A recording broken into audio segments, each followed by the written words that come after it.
Hello student, education 24 में आपका स्वागत है। आज के इस वीडियो में आपको बीए सेकेंड ईयर के फोर्थ सेमेस्टर में आपका जो सब्जेक्ट है हिस्ट्री, उसके अंदर कौन कौन से क्वेश्चन आने वाले हैं, इस वीडियो के अंदर मैं आपको आने वाले क्वेश्चन के बारे में बताऊंगा। सो आप इस वीडियो को ध्यान से देखिएगा ताकि आपको आने वाले क्वेश्चन के बारे में अच्छे से पता चल सके। और जो भी स्टूडेंट बीए सेकेंड ईयर के अंदर है, जिनका फोर्थ सेमेस्टर का एग्जाम चल रहा है या फिर फोर्थ सेमेस्टर का एग्जाम होने वाला है, वो लोग कमेंट करके जरूर बताएं कि नेक्स्ट क्वेश्चन पेपर उनको किस सब्जेक्ट के ऊपर चाहिए, ताकि आपके कमेंट के अनुसार मैं आपको नेक्स्ट क्वेश्चन पेपर दे सकूँ।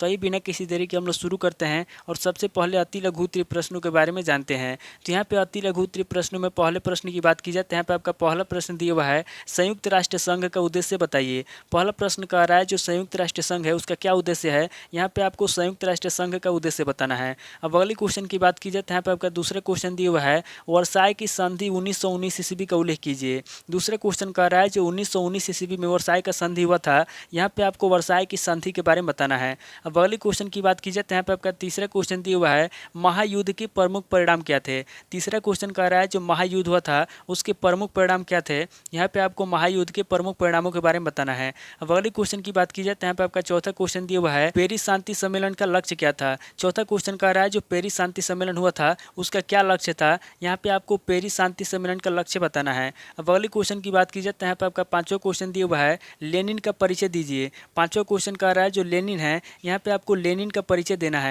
अब अगले क्वेश्चन की बात की जाए तो यहाँ पे आपका छठा क्वेश्चन दिया हुआ है, बिस्मार्क कौन था। छठा क्वेश्चन कह रहा है कि बिस्मार्क कौन था, यहाँ पे आपको बिस्मार्क के बारे में बताना है। अब अगले क्वेश्चन की बात की जाए तो यहाँ पे आपका सातवां क्वेश्चन दिया हुआ है, काबूल का परिचय दीजिए। सातवां क्वेश्चन कह रहा है जो काबूल है, यहाँ पे आपको काबूल का परिचय देना है। अब अगले क्वेश्चन की बात की जाए तो यहाँ पे आपका आठवां क्वेश्चन दिया हुआ है, मीराबो का परिचय दीजिए। आठवां क्वेश्चन कह रहा है जो मीराबो है, यहाँ पे आपको मीराबो का परिचय देना है। अब अगले क्वेश्चन की बात की जाए तो यहाँ पे आपका नवा क्वेश्चन दिया हुआ है, वाटरलू का युद्ध कब हुआ था। नवा क्वेश्चन कह रहा है जो वाटरलू है उसका युद्ध कब हुआ था, यहाँ पे आपको वाटरलू के युद्ध के बारे में बताना है। अब अगले क्वेश्चन की बात की जाए तो यहाँ पे आपका 10वां क्वेश्चन दिया हुआ है, फ्रांस की राज्य क्रांति का महत्व बताइए। 10वां क्वेश्चन कह रहा है जो फ्रांस की राज्य क्रांति हुई थी, यहाँ पे आपको फ्रांस की राज्य क्रांति का महत्व बताना है। अब अगले क्वेश्चन की बात की जाए तो यहाँ पे आपका 11वां क्वेश्चन दिया हुआ है, बोस्टन टी पार्टी की घटना का उल्लेख कीजिए। 11वां क्वेश्चन कह रहा है जो बोस्टन टी पार्टी है उसकी घटना कब हुई थी, यहाँ पे आपको बोस्टन टी पार्टी की घटना के बारे में बताना है। अब अगले क्वेश्चन की बात की जाए तो यहाँ पे आपका 12वां क्वेश्चन दिया हुआ है, जर्मनी में पुनर्जागरण पर एक संक्षिप्त टिप्पणी लिखिए।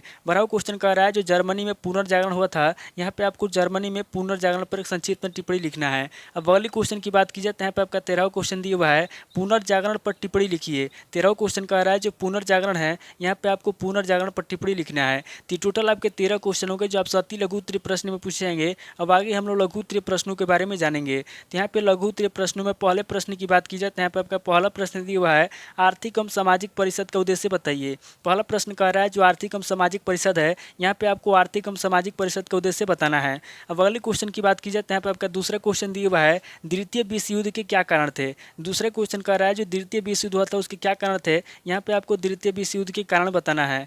अब अगले क्वेश्चन की बात की जाए तो यहाँ पे आपका तीसरा क्वेश्चन दिया हुआ है, 1917 ईस्वी की रूसी क्रांति के महत्व को समझाइए।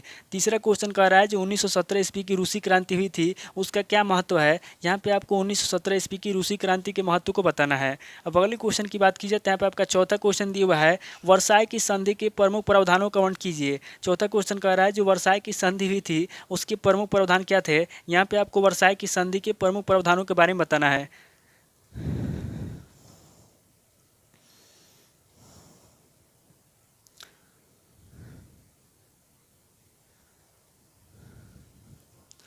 अब अगले क्वेश्चन की बात की जाए तो यहाँ पे आपका पांचवा क्वेश्चन दिया हुआ है, क्या प्रथम विश्व युद्ध अपरिहार्य था। पांचवा क्वेश्चन कर रहा है जो प्रथम विश्व युद्ध हुआ था, यहाँ पे आपको बताना है कि क्या प्रथम विश्व युद्ध अपरिहार्य था। अब अगले क्वेश्चन की बात की जाए तो यहाँ पे आपका छठा क्वेश्चन दिया हुआ है, वुडरो विल्सन के 14 सूत्र बताइए। छठा क्वेश्चन कह रहा है जो वुडरो विल्सन है, यहाँ पे आपको वुडरो विल्सन के 14 सूत्र बताना है। अब अगले क्वेश्चन की बात की जाए तो यहाँ पे आपका सातवां क्वेश्चन दिया हुआ है, इटली का पूर्ण एकीकरण किस प्रकार हुआ। सातवां क्वेश्चन कह रहा है जो इटली है उसका पूर्ण एकीकरण किस प्रकार हुआ, यहाँ पे आपको इटली के पूर्ण एकीकरण के बारे में बताना है। अब अगले क्वेश्चन की बात की जाए तो यहाँ पे आपका आठवां क्वेश्चन दिया हुआ है, काबूल के आंतरिक सुधारों का वर्णन कीजिए। आठवां क्वेश्चन कह रहा है जो काबूल है उसके आंतरिक सुधार क्या है, यहाँ पे आपको काबूल के आंतरिक सुधारों के बारे में बताना है। अब अगले क्वेश्चन की बात की जाए तो यहाँ पे आपका नवा क्वेश्चन दिया हुआ है, प्रायद्वीप युद्ध में नेपोलियन की पराजय के क्या कारण थे। नवा क्वेश्चन कह रहा है जो प्रायद्वीप युद्ध हुआ था उसमें नेपोलियन की हार के क्या कारण थे, यानी कि नेपोलियन की पराजय के क्या कारण थे, यहाँ पे आपको प्रायद्वीप युद्ध में नेपोलियन की पराजय के कारण बताना है।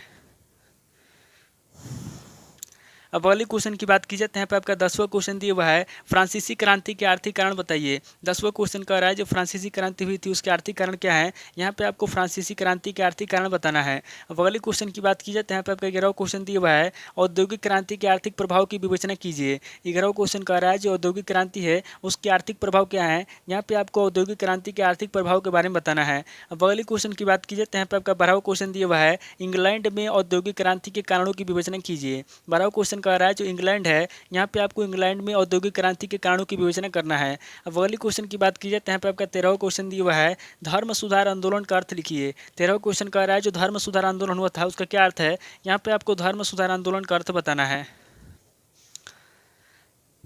अब अगले क्वेश्चन की बात की जाए तो यहाँ पे आपका 14वां क्वेश्चन दिया हुआ है वैज्ञानिक क्रांति के परिणामों की विवेचना कीजिए। 14वां क्वेश्चन कर रहा है जो वैज्ञानिक क्रांति हुआ था उसके क्या परिणाम हुए थे। यहाँ पे आपको वैज्ञानिक क्रांति के परिणामों के बारे में बताना है। अब अगले क्वेश्चन की बात की जाए तो यहाँ पे आपका 15वां क्वेश्चन दिया हुआ है धर्म सुधार आंदोलन के प्रसार में मार्टिन लूथर के योगदान बताइए।